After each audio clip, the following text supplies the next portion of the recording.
हाँ जी बच्चा पार्टी, अब तुम्हें ये समझना है कि अब प्रॉब्लम नंबर है 1.8।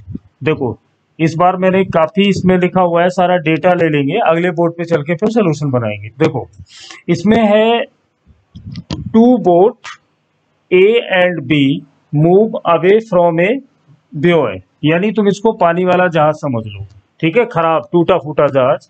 एंकर्ड एट द मिडिल, यानी एक टूटा फूटा जहाज है जो बीच, जैसे रिवर हमारी चलती है ना, उसके ठीक बीच में खड़ा हुआ है।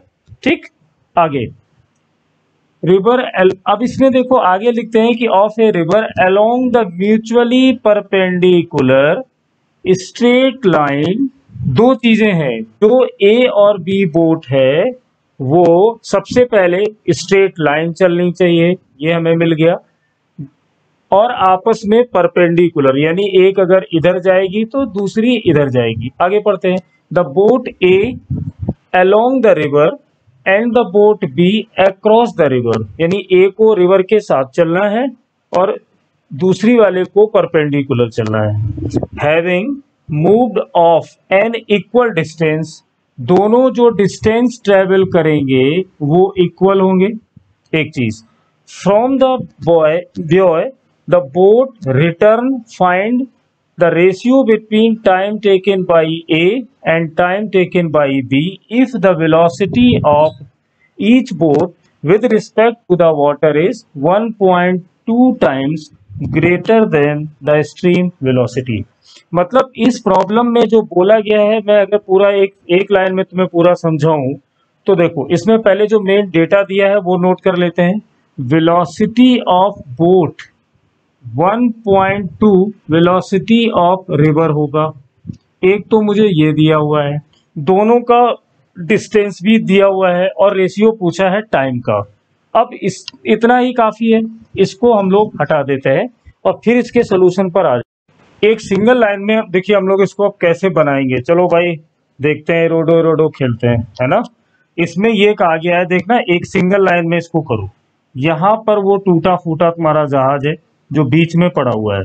इसमें कहा गया है कि एक बोट है, ए ऐसे जाती है, चलो जाने दो। अब देखना ये रिवर का मैंने डायरेक्शन ले लिया, यानी रिवर का जो वेलोसिटी है वो ये है, मैंने माना रिवर का वेलोसिटी यू है। ओके, अब ए बोट यहाँ से चलना स्टार्ट कर रही है, ऐसे जाएगी। मैं मान लेता हूं कि यहाँ से यहाँ तक जाने में इसने डी डिस्टेंस कवर किया। ठीक, अब देखना ये जाती है और फिर ऐसे वापस आ जाती है, ये बोला गया था। तो जाने का डिस्टेंस और आने का डिस्टेंस डी होगा, पहले ये ध्यान रखना है। दूसरी चीज हमने ये पढ़ा है कि जो BVR होता है, यानी ये इसको कैसे लिखते थे, पुरानी बात याद करो थोड़ी देर के लिए, ऐसे ना। पर हमें अगर ये चाहिए तो वेलोसिटी ऑफ बोट, यहाँ AB से मतलब नहीं है, B का मतलब मेरा बोट से है, तो ये लिखते थे BVR प्लस VR, है ना। मतलब कहने का ये है कि जब ये बोट रिवर के अलोंग जाएगी तो हम जो वेलोसिटी लेने वाले हैं बोट ए का, वो कितना लेने वाले हैं। मान लेते हैं कि जो बोट का वेलोसिटी है मैं उसको रिप्रेजेंट कर रहा हूं ए से, ठीक, और जो रिवर का वेलोसिटी है उसको रिप्रेजेंट कर रहा हूं यू से। कुछ घबराने की बात नहीं है, बोट का भी रिवर का यू, छोटे छोटे पार्ट मैंने इसीलिए कर दिए हैं, आराम से देखो।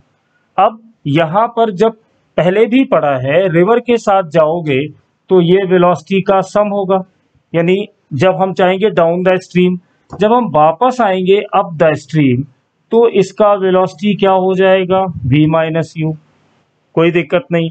अब जाने में डिस्टेंस डी है, आने में डिस्टेंस डी है, तो total time taken by the boat A to return the initial path, दोनों को ऐड करो, डिस्टेंस होगा डी, डाउन स्ट्रीम जाने का वेलोसिटी क्या होगा v प्लस यू। इसमें कोई कंफ्यूजन नहीं है, पुराने लेक्चर्स में मैंने बताया हुआ है कि रिवर के साथ चलते हैं तो बोट की वेलोसिटी ग्राउंड के रिस्पेक्ट में क्या लेते हैं, v और u। इसमें v क्या है, b है बोट का वेलोसिटी रिवर के रेस्पेक्ट में, ये ध्यान रखना।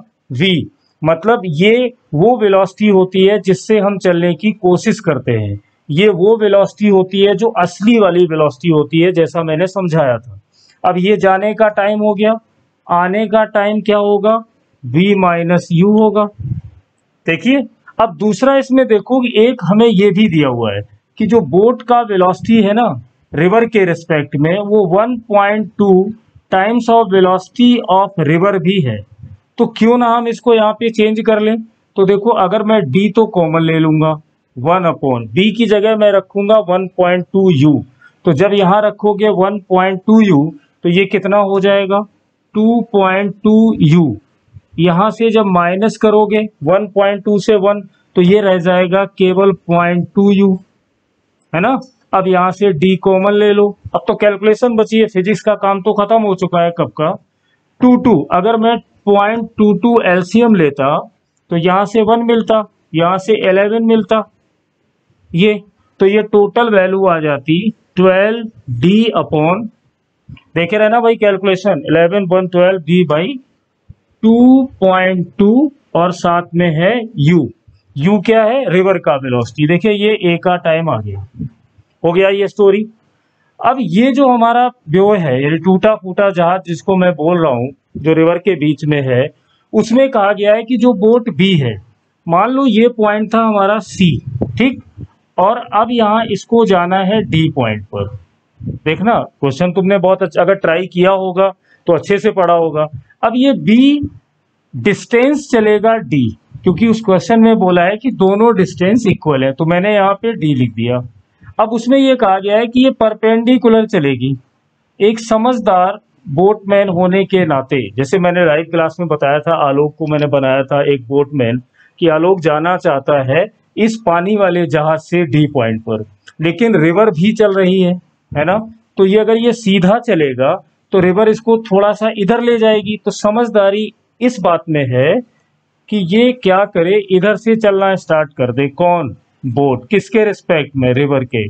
और दोनों का वेलोसिटी तो हमें v दिया गया है, ये क्वेश्चन ने पहले ही बोल दिया है कि दोनों का वेलोसिटी सेम है, और v हमने मान लिया है ये वाला कि बोट का वेलोसिटी जो रिवर के रिस्पेक्ट में होगा, यहाँ देखिए r लिखना हम भूल गए, ध्यान रखना मैं बार बार बोल रहा हूँ, ये वेलोसिटी रिवर के रिस्पेक्ट में है। तो मैंने यहाँ पे एक एंगल मान लिया थीटा।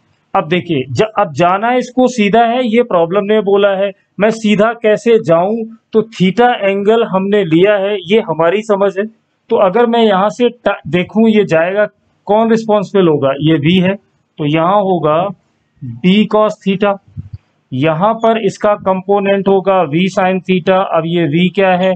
वेलोसिटी ऑफ बोट है विद रिस्पेक्ट टू रिवर है, ठीक है। ये यहाँ से यहाँ तक पहुंच गया, कितनी डिस्टेंस चल गया?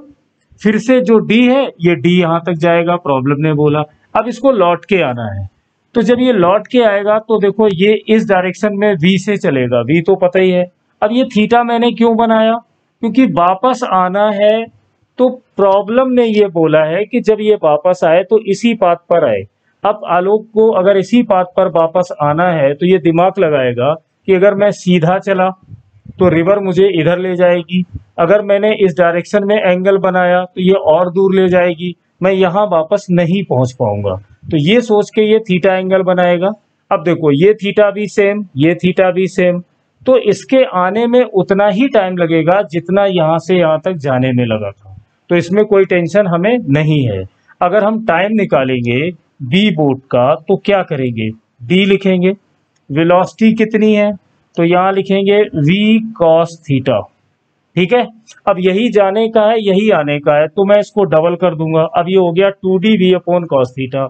जैसे ही तुम्हें इस एंगल की जरूरत पड़ेगी तुम्हें फिर वही स्टोरी याद आएगी कि अगर इसको सीधा जाना है तो ये कंपोनेंट रिवर की वेलोसिटी के इक्वल होना ही चाहिए। तो मैंने देखा कि ये कंपोनेंट है v sin थीटा, रिवर का वेलोसिटी है u, पर b और u में रिलेशन हमें दिया गया है, क्या है वो? u यहाँ लिखेंगे, v की जगह लिखेंगे 1.2 टाइम्स, है ना। तो u से u कैंसिल होगा, इसको 10/12 बना सकते हो, तो ये आएगा 5/6। अब साइन थीटा 5/6 है, हमारी जरूरत कॉस थीटा है, तो फिर ये क्लास 10th का ट्रिग्नोमेट्री भी आएगा। Cos theta equal 1 minus sine square theta. Sine तो ये कितने होंगे? 25/36। जब इसको ऊपर लेके जाओगे तो यहाँ पे आएगा √11 और अपॉन 6। देखिए कॉस की वैल्यू भी आ गई। अगर मैं इस वैल्यू को यहाँ रख दूं तो ये होगा 2d अपॉन v, v को v रहने देते हैं। कॉस थीटा की वैल्यू मेरे पास कितनी है, √11 है और यहाँ पे 6 है।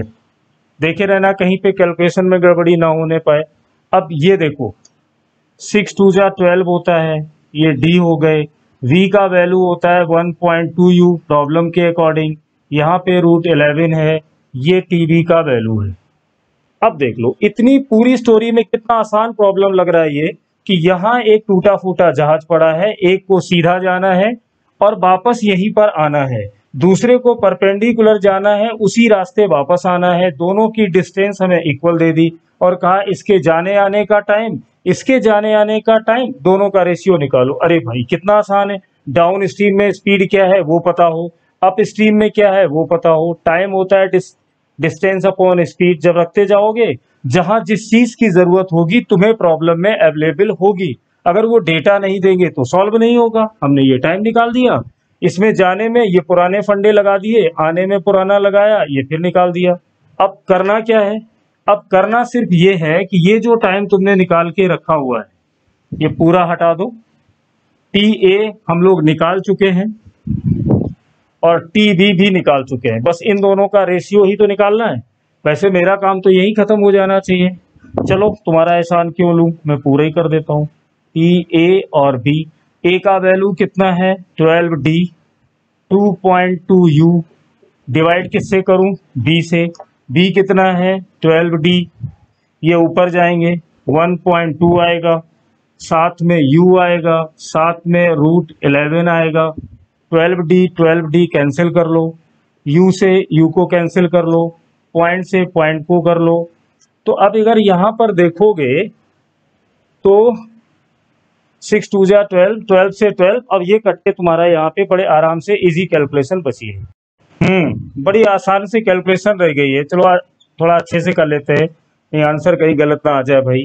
तो इसको 2 से कैंसिल करते हैं तो यहाँ 6 आएगा, यहाँ पे 11 आएगा, यहाँ रूट का 11 बचा है और सब तो आपस में लड़ भिड़ गए, है ना, बस इतना ही है। तो चलो अच्छा करने के लिए मैं इसमें √11 अगर यहाँ कर लूँ, √11 यहाँ कर लूँ तो ये और ये तो कैंसिल हो गए।